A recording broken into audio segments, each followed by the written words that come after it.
Hello friends, तर आज आहे पुष्य नक्षत्र. पुष्य नक्षत्र म्हणजे काय? तर पुष्य नक्षत्राच्या दिवशी लहान बालकांना सुवर्णप्राशन संस्कार केला जातो. आणि सुवर्णप्राशन संस्कार म्हणजे काय? तर ही एक प्राचीन आयुर्वेदिक चिकित्सा असून यात पुष्य नक्षत्राच्या दिवशी शुद्ध सुवर्ण भस्म, मध व औषधी तुपासारख्या बुद्धिवर्धक घटकांमध्ये योग्य संस्कार करून बालकांना वयानुसार पाजले जाते. सुवर्णप्राशन हे कोणास द्यावे?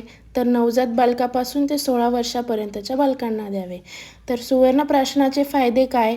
संक्रामक रोगांपासून मुलांचे संरक्षण करते, मुलांची IQ, बुद्धिमत्ता, रोगप्रतिकारक शक्ती वाढवते, स्मरणशक्ती, एकाग्रता, आकलनशक्तीत वाढ होते, त्वचा, कांती, प्रभा, केस, दृष्टी तेजस्वी होते, डिलेड माइलस्टोन, ADHD, ऑटिझम यामध्ये उपयुक्त असून उंची, वजन, भूक व पाचनशक्ती वाढवते.